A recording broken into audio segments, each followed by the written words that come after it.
Bien, amados, estamos estudiando la segunda epístola a Pedro. Estamos en pleno capítulo 2, hemos ido avanzando versículo tras versículo. Les he dicho varias veces que lo hacemos así porque creemos que la palabra del Señor es autoritativa, ¿no es cierto? Dirige nuestra vida, es inerrante. Por tanto, muchas veces cuando uno predica simplemente lo que tiene ganas, uno pone los temas que uno tiene en el corazón. Pero cuando uno predica lo que dice la Biblia, ahí está escrito lo que está escrito y son ineludibles todos los versículos. Y hay que analizarlos todos y digerirlos todos. Y con eso en realidad estamos diciendo que toda la Escritura es útil para instruirnos, para redarguirnos. Aunque hayan versículos que nos gustan, otros no, es importante hacer una lectura, recibir todo esto como palabra del Señor y analizar el texto y llevarlo después a la vida, ¿no es cierto? Es decir, cómo el Señor nos enseña con esto. Quiero que retomemos un poco la línea argumentativa de Pedro. Recuerden que estas cartas, cuando fueron escritas, no tenían ni capítulos, ni versículos, nada, era una carta. Y por tanto, viene hilada de alguna manera. Para que entendamos ese hilo conductor, voy a retomar un par de versículos antes. Este famoso versículo de 1 Pedro 2:9 que ustedes conocen, que dice así: ustedes son linaje escogido, real sacerdocio, nación santa, pueblo adquirido por Dios, para que anuncien las virtudes de aquel que los llamó de las tinieblas a la luz admirable. Pedro nos recuerda quiénes somos en Cristo, que no somos simplemente como cualquier ciudadano del mundo. En parte sí, pero en parte no. En parte sí porque somos gente común y corriente, pero en parte no, porque el Señor ha tocado nuestras vidas. Ahora hemos conocido a Cristo. Por tanto, somos un linaje escogido, dice.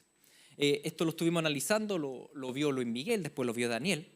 Y es importante entender esto porque Pedro nos recuerda quiénes somos y de ahora en adelante él va a decir las implicancias de la nueva lógica que esto trae.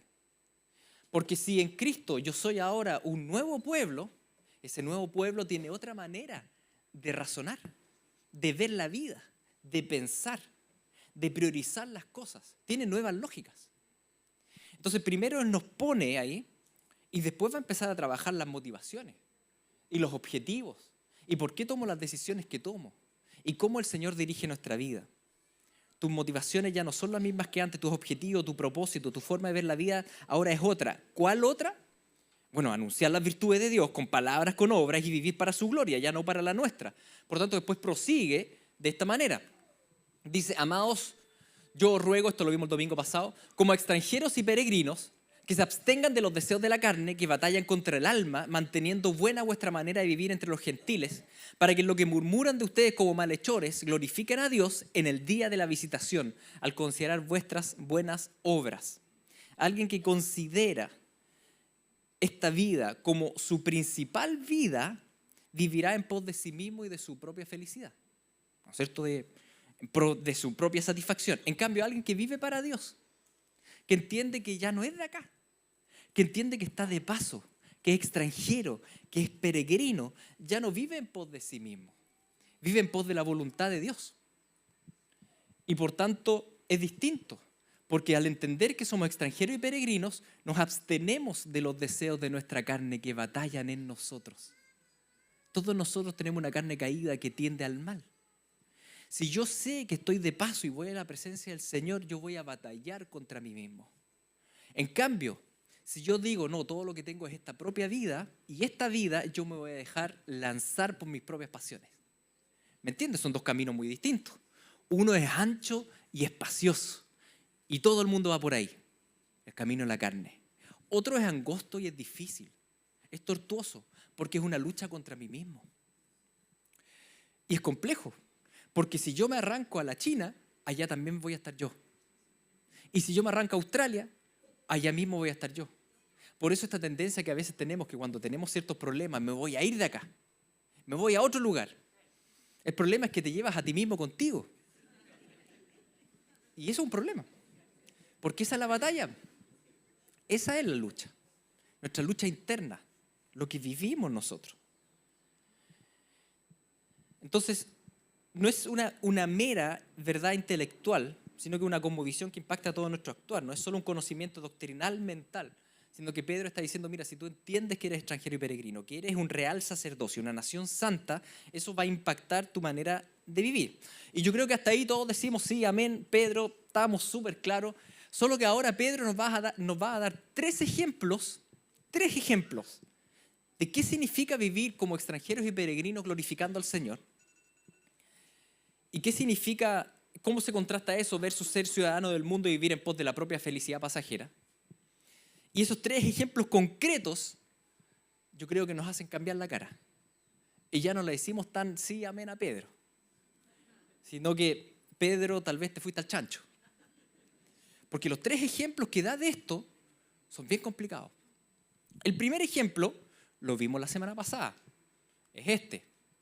Por causa del Señor, someteos a toda institución humana, ya sea al rey como a superior, ya sea a los gobernadores, como por él enviados para el castigo de los malhechores y alabanza de los que hacen bien. ¿Cuál es el primer ejemplo que da? Someterse a las autoridades gubernamentales. Ya no nos gustó el ejemplo. Pero él dice, si tú entiendes que eres extranjero y peregrino y tú vives para la gloria de Dios, eso te lleva a una vida no rebelde, te lleva a una vida en sujeción. Primer ejemplo. Segundo ejemplo. Criados, estad sujetos con todo respeto a vuestros amos, no solamente a los buenos y afables, sino también a los difíciles de soportar. Ay, ay, ay. Ese es el texto que nos toca hoy. Así que preparémonos, ¿no es cierto? Porque la semana pasada vimos al gobernante. Tercer ejemplo que da Pedro, para que entiendan la línea, y esto lo vamos a ver en 2 semanas más, porque la próxima semana vamos a Villa Alemana, ¿no es cierto? Asimismo, vosotras mujeres, estad sujetas a vuestros maridos, para que también los que no creen en la palabra sean ganados sin palabra por la conducta de sus esposas, considerando vuestras conductas castas y respetuosas. Y vosotros, maridos, igualmente, vivís con ellas sabiamente, dando honor a la mujer como a vaso más frágil y como a coherederos de la gracia de Dios, para que vuestras oraciones no tengan estorbo. Tercer ejemplo, seguimos diciendo sí, amén a Pedro, tan difíciles los ejemplos. Podría dar ejemplos más suaves, pero no. Incluso si uno empieza a escarbar un poco más el texto, los tres ejemplos son de sujeción, de mansedumbre, ¿sí? Mansedumbre versus rebeldía. La rebeldía es yo hago lo que yo quiero y vivo para mí. La mansedumbre es, Señor, haz como tú quieras. Me entrego. Dirige tú, ¿sí? Mansedumbre. Ahora, Pedro escribe que nos sujetemos a las autoridades en una época donde, ¿cuál era su autoridad? Nerón, el peor emperador romano del primer siglo, que incluso después lo mató. Pedro llama a someternos a los jefes, incluso dentro de una institución tan pésima como la esclavitud. Tenemos que analizar eso también hoy día. Y llama a someternos, ¿no es cierto?, a los esposos, aun cuando sean inconversos. Hay que verlo con calma también. Pero fíjese que los tres ejemplos son complicados, no es algo fácil. La palabra sometimiento, hipotazo en griego, ponerse debajo, es una palabra muy mal vista en los días actuales. Hoy en día, en realidad, el pensamiento imperante es otro, es no dejarse dominar, ¿no es cierto? Porque claro, porque hay abuso de poder y todo lo que conocemos por el pecado imperante, pero no porque otro peque me da licencia a mí a pecar. Son temas distintos. Y eso es lo complicado que tenemos que trabajar acá. Pedro terminará entonces los ejemplos, los tres ejemplos que da en el capítulo 3. Esto lo vamos a ver en como un mes más. Cuando dice finalmente, sed todos de un mismo sentir. Todos. El pueblo de Dios, el linaje escogido debe tener un sentir. ¿El sentir de quién? De Cristo Jesús. ¿Sí? Sean compasivos, amándoos fraternalmente, misericordiosos, amigables, no devolviendo mal por mal, ni maldición por maldición, sino por el contrario bendiciendo, sabiendo que fuiste llamados para que heredaseis bendición. ¿No será masoquismo todo esto? ¿Qué tiene esto que ver con el Evangelio? ¿No se habrá sobrepasado Pedro con los ejemplos que da? Sé que soy peregrino, pero ¿no será este llamado contracultural muy exagerado, incluso un poco menso? ¿Han escuchado eso? Ser manso pero no menso. ¿Y no será esto más menso que manso? Es como, ¿cómo va a argumentar Pedro esta locura? ¿Cómo lo va a hacer? Eso es lo que tenemos que analizar. ¿Ok? Esa es la línea argumentativa del capítulo 2 y 3. Para que la tengan en mente, una vez entendido eso, nos vamos a sumergir ahora en el punto 2. El segundo punto es sometimiento que él habla. El sometimiento a las jefaturas. Porque como les decía ya la semana pasada, Daniel habló sobre el sometimiento a los gobernantes. Y nos quedó bien claro entonces que la próxima semana usted vaya a votar, pero si sale la persona por la cual usted no votó, tiene que honrar a esa persona nomás. Si tenemos que honrar al rey, dice. Y honrar a todas las personas, sea que me gusta o no me gusta. Independiente del pecado del otro. Porque yo tengo una responsabilidad ante el Señor. ¿Ya? Así que próxima semana, si sale su no candidato o no candidata, usted en la noche dele gracias al Señor y ore por esa persona. Eso es nuestro llamado. ¿Sí? ¿De acuerdo? Ya, vamos al texto entonces específico que vamos a trabajar hoy día. Criados, estad sujetos con todo respeto a vuestros amos, no solamente a los buenos y afables, sino también a los difíciles de soportar. Porque este merece aprobación. Si alguna causa de la conciencia delante de Dios sufre molestias, padeciendo injustamente. Pedro escribe aquí a los creyentes que eran esclavos. ¿La Biblia está a favor de la esclavitud? No, la verdad es que no. Dios le pidió a Israel en la ley que no esclavizaran a sus hermanos. Y en el Nuevo Testamento afirma que tanto los esclavos como los libres son iguales ante Dios. Incluso fueron los cristianos los que a lo largo de los siglos después lograron abolir la esclavitud, ¿no es cierto? Sobre todo en Inglaterra con William Wilberforce. Eso fue hace como unos 3 siglos atrás. Ahora bien, en la época de Pedro, en la época de Pablo, la institución de la esclavitud era legal. Era una institución legal. Y como tal, ellos dan los marcos de cómo manejarse dentro de una institución que era legal. Hoy en día, gracias al Señor, ya no es legal, aunque sí existe. ¿Sí? Hay mucha esclavitud, sobre todo esclavitud infantil o esclavitud de otro tipo, ¿no es cierto? Pero ya no es legal, gracias al Señor. Ahora, nótese aquí lo que Pedro le dice a los esclavos creyentes. Él los insta a no hacer un levantamiento contra sus amos, sino a enfocarse en su propio crecimiento en carácter. No enfocas afuera, enfoca adentro. Lo que Pedro está sosteniendo, y quiero que entendamos esta frase, porque él dice, mira, tú puedes tener un jefe muy malo, difícil de soportar, pero estén sujetos con respeto. ¿Por qué? Esto merece aprobación. O sea, está llevando a los esclavos a no mirar el pecado del otro, sino que a ellos, en lo que ellos viven, vivirlo para el Señor. Está diciéndoles, Pedro sostiene que más importante que la libertad física en la tierra es crecer en santidad en el alma. ¿Entienden la implicancia de eso? Es una lógica de mirada. Es una lógica de mirada. Esa es tu prioridad, dice. No tu libertad física, sino que tu santidad del alma. Esa es tu prioridad. Alguien que vive esta vida como un ciudadano del mundo va a buscar principalmente, ¿no es cierto?, el placer y el descanso físico. En cambio, alguien que vive esta vida como ciudadano del cielo va a buscar el beneplácito del rey. La bendición del rey. El parecerse al rey, a Jesucristo. Los focos son muy distintos. Muy distintos, son radicalmente opuestos, llevan a vidas completamente distintas.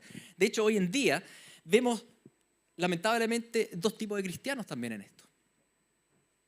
2 tipos de creyentes. Unos que predican a Cristo y entienden que predicar a Cristo es seguir a Cristo, tomar la cruz. Y otros que en realidad dicen ser cristianos, pero en realidad no predican seguir a Jesús por tomar la cruz, sino para buscar sus bendiciones. Para buscar lo que Jesús me puede dar, la sanidad que Él me pueda dar, la plata que Él me pueda dar, las emociones que me pueda generar, ¿no es cierto? El foco, por tanto, no está arriba, está en mí. ¿Por qué vienes a la iglesia? ¿Vienes realmente porque quieres honrar al Señor y conocer al Señor? ¿Porque el Señor es sublime y es santo y es perfecto? ¿O vienes porque en realidad tú quieres algo de Dios? Y es como una especie de presión, de manipulación. ¿Qué tipo de creyentes somos?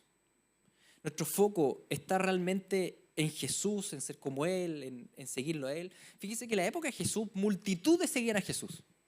¿Por qué? Bueno, la Biblia es clara, decía que él sanaba a todos. A cabra y a oveja. ¿Sí? A todos. Incluso a los lobos. Sanaba a todos. Todo el mundo lo seguía. Pero bueno, cuando lo tomaron preso, como que ya no les servía mucho. ¿Y quién lo siguió? Casi nadie. ¿Y qué pasa si tú sientes que Dios ya no te sirve? Entonces ya no lo vas a seguir. O sea, lo seguimos solo cuando me sirve. ¿Me entienden cómo somos los seres humanos? O sea, si Dios no me trata como yo quiero, si el Señor me tiene en un mal tiempo, si el Señor me tiene en el desierto y en la depresión, los voy a dejar de amar. Entro en crisis de fe. Pataleta se llama eso. Y así somos nosotros. El Señor nos enseña a seguirlo por lo que Él es y permite tiempos muy difíciles en nuestra vida. ¿Por qué sigues a Jesús? ¿Por qué vienes a la iglesia? ¿Por lo que Él te puede dar? ¿O porque estás persuadido que Jesús es el Hijo de Dios? ¿A quién más iré? Si solo Él tiene palabras de vida eterna. ¿A quién más? Si tu foco eres tú mismo, te va a costar mucho digerir la carta de Pedro. Pero si tu foco es Jesús, entenderás que su palabra es vida. ¿Me entienden los dos caminos? Hoy en día, gracias a Dios, la institución de la esclavitud, como les decía, ya no es legal. Por tanto, vamos a intentar hacer el paralelismo con la actividad laboral, con nuestros jefes, aunque algunos jefes son bien esclavistas, ¿ya? Pero lo podemos dejar a un lado. Entonces dice, criados, estad sujetos con todo respeto a vuestros amos, no solamente a los buenos y afables, sino también a los difíciles de soportar. Usted le pone ahí la cara que quiera ponerle, ¿no es cierto? Porque esto merece aprobación si alguno a causa de la conciencia delante de Dios sufre molestias padeciendo injustamente. Nos sujetamos de igual manera a nuestros jefes, ya sean amables o insoportables. La sujeción, ¿por qué sujetarme? El texto dice, porque Dios lo aprueba. Porque a Dios le encanta. ¿Por qué le encanta a Dios? Porque el Hijo es manso. El Hijo es manso. Entonces a Dios le encanta. Él aprueba a los mansos. La sujeción, no la rebeldía. La sujeción a la jefatura, no el pelambre. No al alzamiento, no el acerruchamiento de piso. Es que el jefe es re malo, no, si tengo claro, si no hay jefe bueno. Pero eso no justifica nuestro pecado. La sujeción, el carácter manso, la templanza, la paciencia, la longanimidad, el padecer injustamente, eso Dios lo aprueba. Y acá entra una palabra muy compleja para nosotros, que es la injusticia. Padeciendo injustamente. Señor, ¿cómo tú puedes aprobar que yo esté sufriendo injustamente? ¿Cómo puede ser? ¿Cómo podría ser la voluntad de Dios que nos humillemos tanto, que soportemos injusticias, maltrato de parte de los jefes? Eso no puede ser la voluntad de Dios. La voluntad de Dios debe ser que cambie de pega o un lugar más pacífico, donde gane más plata, me traten dignamente, que sea cabeza, no cola. Sí, mira, es verdad que si cometen delito contra ti, tú tienes que denunciarlo. Estamos claros, ¿no es cierto? Pero si seguimos leyendo, vamos a entender cuál es la lógica de Pedro acá al decir, ¿sabes qué? A veces padecer injustamente es de gran aprobación ante el Señor.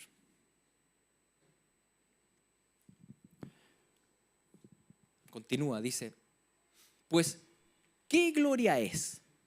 ¿Qué gloria? ¿Cuál es la gracia? ¿Qué tiene de bacán? Si pecando son abofeteados. ¿Cuál es la gracia? Si pecando son abofeteados y lo soportan. Más, si haciendo lo bueno sufren, y lo soportan, eso sí que es aprobado por Dios. Eso es un corazón que ha pasado por fuego y ha salido a relucir el oro. ¿Me entienden? La lógica detrás. ¿Entienden el argumento? Quiero que vayamos descifrando el argumento, porque lo primero que te dice es que en este mundo se sufre. Y en este mundo todos sufren. Si tu lógica es huir del sufrimiento, Y por eso te cambias de pega, y por eso te cambias de ciudad, y por eso, si tu lógica primaria es huir del sufrimiento, estás mal, porque donde quiera que vayas, vas a sufrir. Estás en el mundo caído, no estás en el cielo. Y como decía antes, siempre te acompañas a ti mismo. Entonces,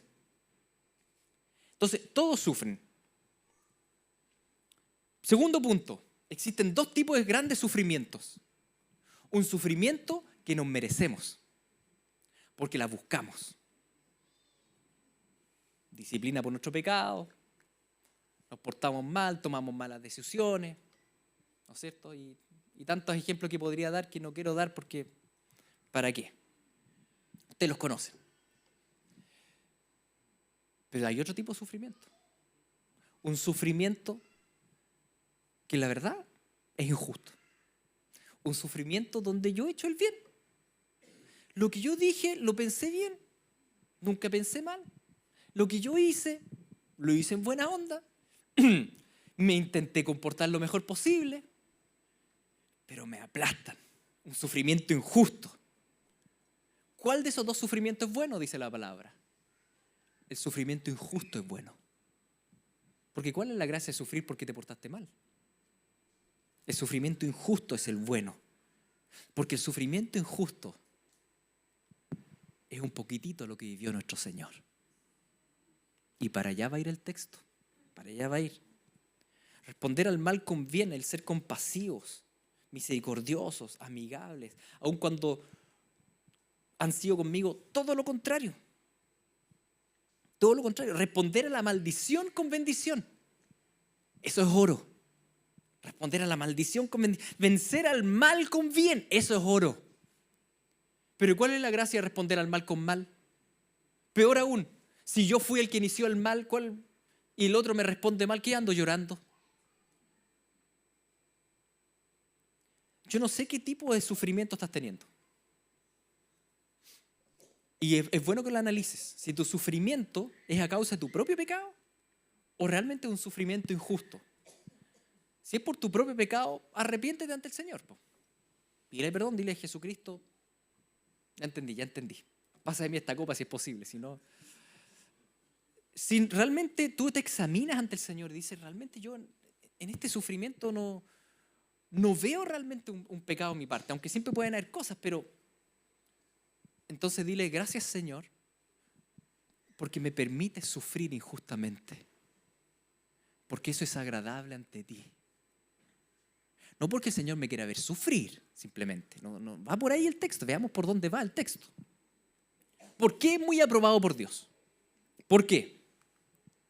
Mas si haciendo lo bueno sufren y lo soportáis, esto ciertamente es aprobado delante de Dios, pues para esto fuisteis llamados. ¿Qué? Yo pensaba que el Señor me llamó para ser feliz. Sí, pero vamos con calma. La eternidad, pero hay un paso. Yo pensé que el Señor me llamó para, no sé, grandes cosas, ir a las naciones. Pero ¿cómo que me llamó a sufrir? ¿Acaso fui llamado a sufrir? No, sí y no. Me explico. Fuiste llamado al máximo honor de ser como Cristo. A eso fuiste llamado. Tú fuiste predestinado a ser hecho conforme a la imagen del Hijo unigénito. ¿Entiendes lo que eso significa? Fuiste predestinado a ser conforme a la imagen del Hijo unigénito y la imagen y semejanza perdida en el Edén, recuperada en Cristo. Y que Dios te llamó a ser como Él. Y bueno, ser como Él, claro que va a implicar sufrimiento. Aunque el objetivo no es el sufrimiento. El objetivo es ser como Cristo. ¿Me siguen? No es lo mismo. Aunque implicará ser como Cristo muchas veces, sufrimiento, porque Él es nuestro máximo ejemplo. Como dice el texto, porque para esto fuiste llamados, porque también Cristo padeció por nosotros, dándonos ejemplo para que sigan sus pisadas. ¿Entiendes la vida cristiana?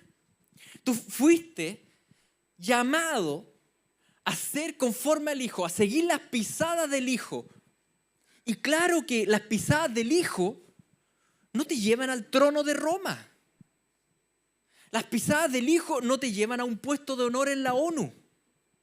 Las pisadas del Hijo te llevan a un padecimiento injusto. Las pisadas del Hijo te llevan a un establo de animales. Las pisadas del Hijo te llevan a un taller de carpintería.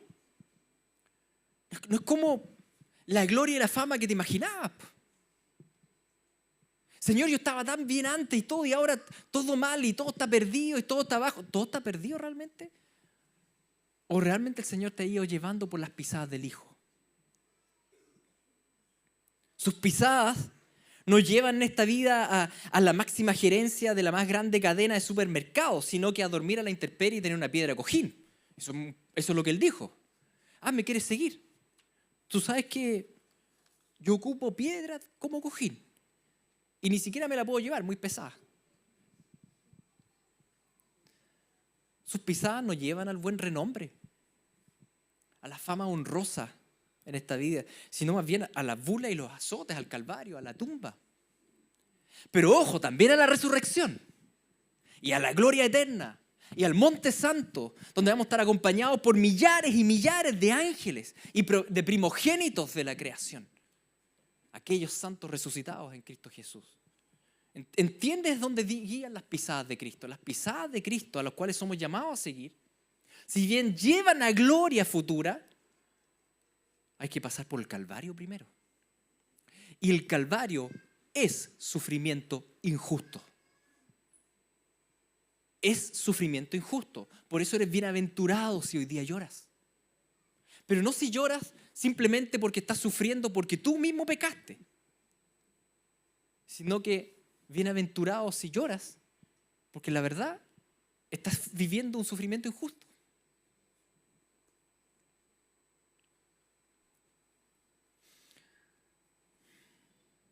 En otras palabras, si tu lógica primaria para tomar decisiones es evitar el sufrimiento acá en la tierra, no vas a poder seguir las pisadas de Jesús. Porque las pisadas de Jesús van por valles que son escabrosos y tenebrosos. Hay momentos en la vida creyente donde tal vez vas a tener un buen renombre y va a haber momentos donde vas a ser un don nadie.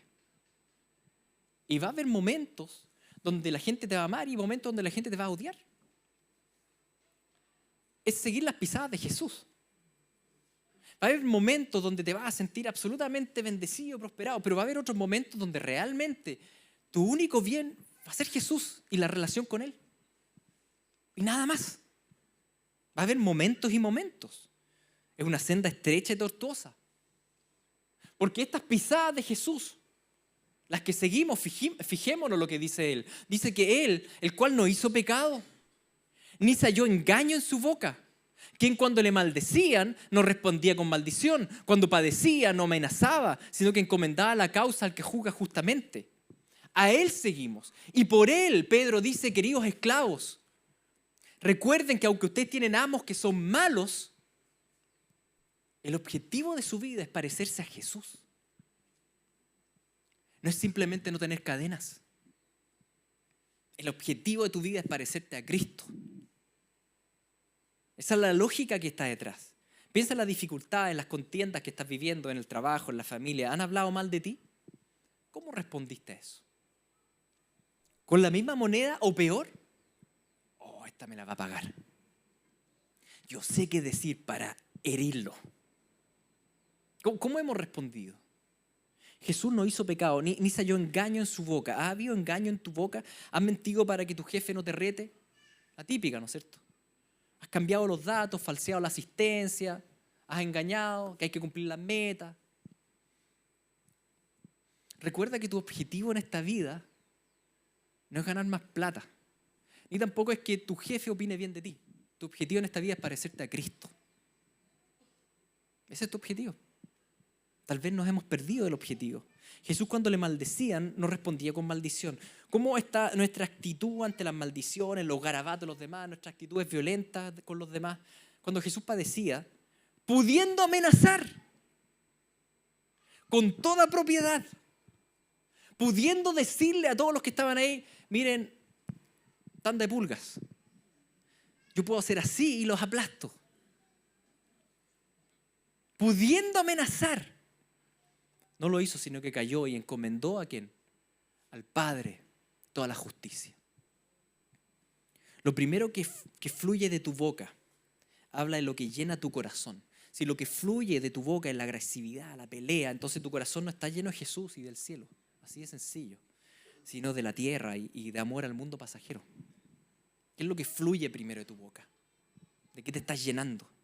Si mi foco, mi pensamiento gira en torno a agradar a Dios, sabiendo que soy extranjero y peregrino en esta tierra, soportaremos en paz las ofensas y las malas actitudes de los demás. Pero para eso, para que cuando me están ladrando, yo como que no pesque, mi mente tiene que estar pensando otra cosa.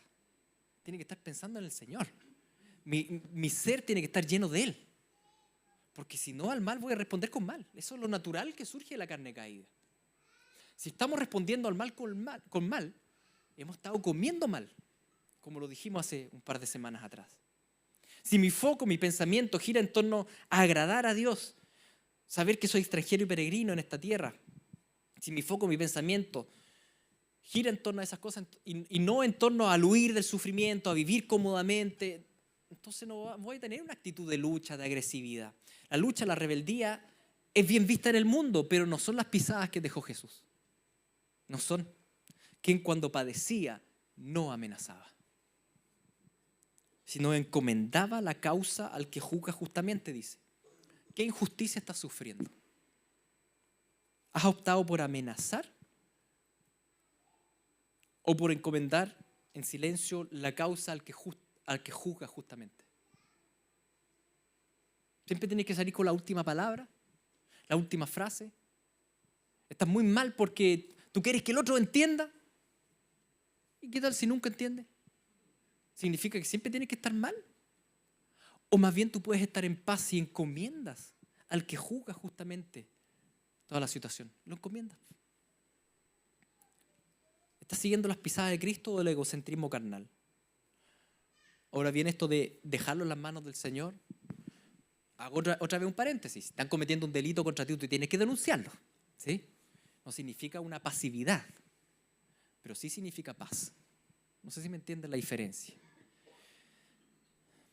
No es que a los creyentes nos guste sufrir. A nadie le gusta sufrir.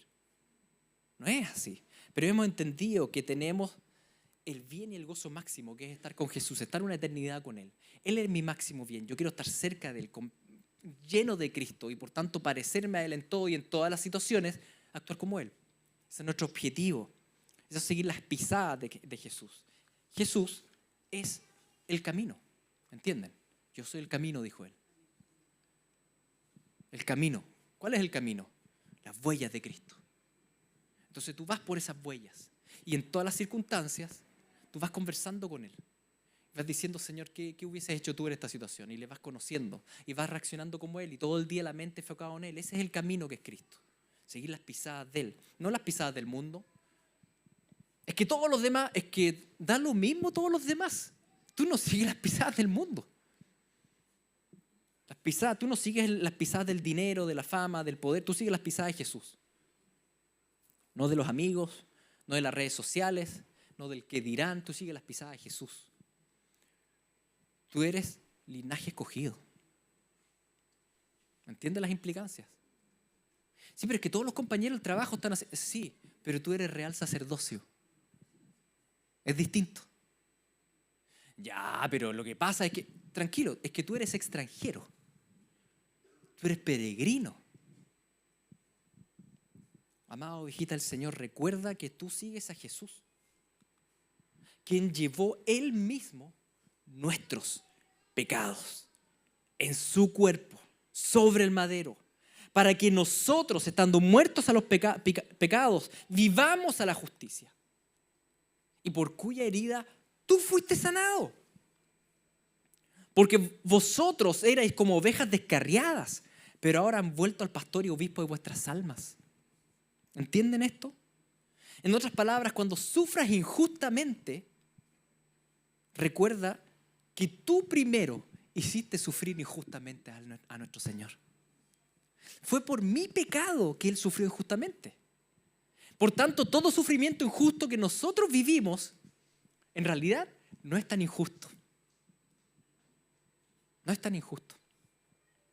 Porque fuimos nosotros primeramente los que lo hicimos sufrir a Él. No te veas solo como víctima, porque la verdad, no somos solo víctimas. Todos nosotros somos victimarios también. Todos nosotros somos pecadores. Todos nosotros tiramos una piedra a Jesús. Y todos nosotros le clavamos un clavo a Jesús. Cada vez que pecamos, cada vez que nos apartamos, cada vez que renegamos, cada vez que nos enojamos con Él, que somos desobedientes. Nosotros estábamos descarriados. Y gracias a que Él fue herido injustamente, hubo sanidad para ti y para mí. No te sientas tan víctima. Si bien es verdad, han pecado contra ti, es verdad. Pero también tú has pecado. En cambio, hay uno solo, que fue un cordero sin mancha. Uno solo. Y es nuestro Señor. Es nuestro Señor. Y sus pisadas seguimos. En gratitud. No obligados, no manipulados, en profunda gratitud. Cuando sufras injustamente, recuerda que Jesús soportó la injusticia para salvación tuya. Porque estábamos descarriados y gracias a Él, tú has sido eternamente sanado y hoy día estás en los brazos del buen pastor. Por su llaga, somos sanados. Por su sufrimiento injusto, nosotros hemos sido declarados justos. Su sufrimiento injusto te justificó a ti. Recuerda que el perdón para ti requirió sufrimiento injusto para el Cordero. Requirió eso. Por su servidumbre, nosotros fuimos liberados de la esclavitud al pecado y a Satanás y al mundo y a mi carne. Pero esa libertad requirió servidumbre de alguien que era rey. Requirió esclavitud de alguien que era rey. Entonces no te sientas víctima como esclavo. ¿No es cierto? Porque nuestro rey se hizo siervo. Por mí, por ti. Por tanto, soporta la injusticia con paciencia, dice Pedro, encomendando la causa al que juzga justamente. Lo encomiendas a Él. ¿Y eso significa que tengo que estar siempre triste? No. Mi gozo es estar con Jesús. Estar caminando en sus pasos. Estar cerca de Él. Ese es nuestro gozo. Claro, implica sufrimientos humanos. Pero es gozo eterno. Es gozo eterno. Al mal responde con bien, al pecado del otro no respondas con pecado. Amado pueblo de Dios, recuerda quién eres. Eres linaje escogido, real sacerdocio, nación santa. Recuerda de a dónde te sacó Dios, a dónde te llevará. Recuerda que tu objetivo de vida no está en esta vida. Recuerda que tu motivación hoy es glorificar a Dios, siguiendo las pisadas de Jesús. Porque eran como ovejas descarriadas.